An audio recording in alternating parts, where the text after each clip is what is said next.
Hello, Ryan here, aka Mac, and welcome. So, today we had the latest ATV, and it brought with it the stamina system, or the actor status system, sort of deep dive, where they take a look at a new feature.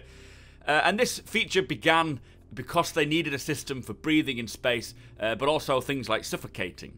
So when Star Citizen 2.0 got released, the system was very rudimentary, and people were able to go outside in t-shirts. It kind of failed.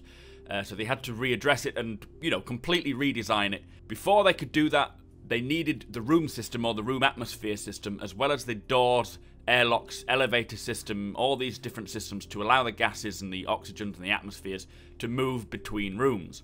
Now, the player's helmet kind of acts similar to these rooms. It has its own atmosphere inside, which allow players to breathe. Obviously, if you have no helmet, this means that you cannot breathe and you cannot venture outside if there's no atmosphere. But also there could be noxious or poisonous gases, which sounds pretty cool, but they don't want the players to constantly have their helmet on, so they want this to bring some interesting gameplay possibilities, like having players have to rush to a locker in their ships to equip their helmets and their suits if there's a hull breach. So they're going to find a way to make it so that you just don't constantly have your helmet on. Now, in terms of stamina, the main stamina consumer is movement, which, while moving, the stamina will drain depending on the stance, the equipment weight, and the movement slope. So like walking upstairs compared to downstairs will drain a lot more stamina. But every movement as well drains stamina. So walking, vaulting, jumping, sprinting, crouching, pretty much everything.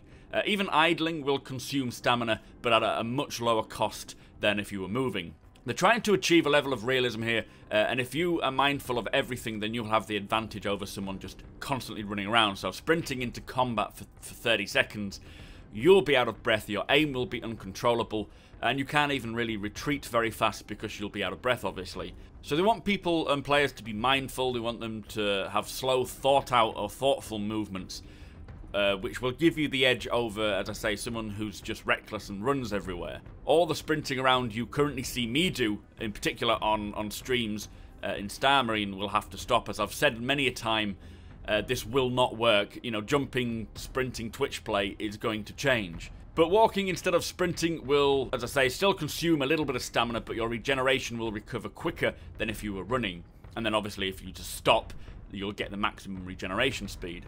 And this goes back to when we saw the 3.0 demo at Gamescom.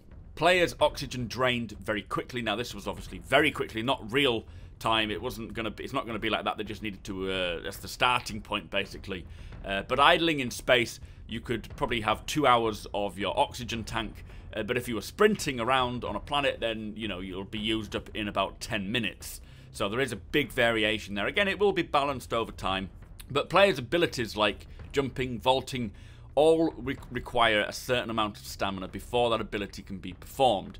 If you don't have enough, then the ability won't work. And we saw this a while back when he was trying to vault over a box or some sort of wall. If he had high stamina, he could get over quite quickly. Low stamina, he just repelled back and could not get over the wall. There's also going to be types of cost with stamina. So there's an instant cost for jumping and a lasting cost if you were sprinting, but also conditional cost depending on what other abilities are being used at the same time. Now, equipment weight also plays a part as well, which is quite nice. Jumping with a railgun on your back in heavy armor will be far more expensive in terms of stamina than if you were wearing light armor, so this will all play into the whole system. Now, they're using post effects to represent stamina drain, so brightness, contrast, blur, saturation. You can see the little list in the top corner there. Each effect will be notable on their own, but they won't go crazy when stacking them together. When it comes to buffs, which consists of a value and time limit, this modifies the player's status, so when a body part takes damage, it applies a stack of bleeding with, say, a value of 1, which is 1 damage per second from bleeding. And this is currently in at the moment in 2.6, but it's going to be a little more controlled in 3.0. Now, the buff component, along with the stamina, the health, the breathing, the G-force, makes up this actor status system. And this changes the experience depending on what is happening to the player. In 3.0, if you take damage to the arm, this will affect the player's ability to perform combat, so his weapon recoil and weapon sway will be increased. Taking damage to the legs will affect your navigation, so it will reduce your speed and increase stamina cost for jumping and sprinting. To the torso will reduce your stamina pool, or your overall stamina pool and regeneration rate, and then running out of stamina will make the player pass out. Players need to know that what is happening to them as well, so there's a lot of visual effects for, running out of breath. Also audio cues and animations, all of which give you an indication of what is happening. The visor will tell you a lot as well, and the amount of oxygen that's in your tank, in your suits, your stamina, your heart rate. This is another example of one of the systems that they create, like the ship pipeline. The very unique and quick ways. Basically, it's an overall system for what they needed, but it required time to create. Again, why we're getting some of the delays, because they're creating the background processes. Now, for sound, the audio syncs with the characters' breathing animations and heart rate. The audio guy actually recorded himself at different tempos to gather the base data, and the types of audio consist of breathing, grunts and vocalizations, and then sound effects, from your suits and so forth, all giving you an indication as to what's happening. FPS breathing and vocalizations will be different compared to the piloting breathing, because they actually perform differently when in real life, so they need to make that distinction. In terms of animation, the player arms and chests will move up and down as he breathes. Holding breath will obviously steady your aim, or firing between breaths, which is a good tactic to use. But when running, you will run heavier, and the audio will play greater when exhausted. They actually created a procedural animations system to make these curves more natural and driven by the audio, rather than having each animation play at a certain time. It is going to be natural and will depend on the audio that is playing. G-Force system as well will go through the same process, so what we currently see in ships will adhere more to this new system. For UI, this will include the current oxygen and atmosphere of the environment on your Moby glass. And if you are on a planet without a breathable atmosphere, your oxygen tank won't regenerate, which you'll see on your Moby glass UI, telling you exactly what the composition is. Visors will also display a minimal amount of information, which will just tell you if your heart rate's high, if your oxygen's running low. But then obviously, as I say, your Moby glass will display the majority of what's going on. They want players to have more tools and better equipment so that they can scan more rooms ahead. So if you're going into a room and you don't know what's on the other side, having equipment to scan what is on the other side, not technically in terms of life forces, but I think more in terms of whether there's a breathable atmosphere or if there's a high composition of poison or whatever. That'll give you a warning, which is quite cool. I'm looking forward to getting these sort of tools.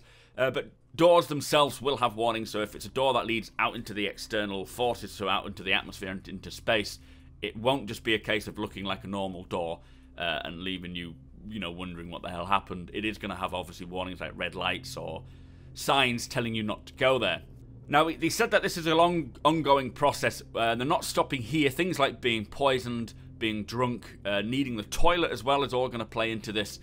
But other things like long-term diseases, radiation sickness, having to find a medical specialist to treat yourself for these long-term conditions is going to be a part in the game.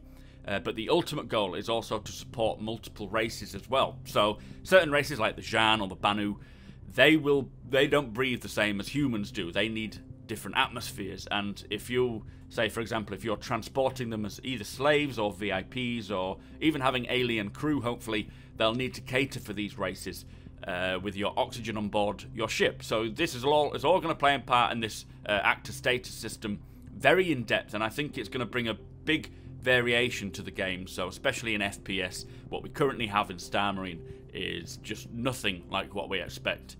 But things like just choosing the correct armor for the job and planning ahead tactically will be so important when it comes to planetside FPS, in ship action, everything. Anyway, this was a breakdown of what we saw in this week's ATV. I'm really excited. It was a great feature. I'm glad that they focused on something a little more FPS. Let me know your thoughts, guys. How much do you like this? Do you think it's a waste of time? Do you not like it? Don't forget, we're giving a Star Citizen starter package away every month, courtesy of my patrons. All you have to do is be a subscriber here on YouTube and comment below on any video that I post in September. Be sure to follow me on Twitch. I stream 5 times a week. Follow me on Twitter and Instagram. The links are all below, and I shall see you next time.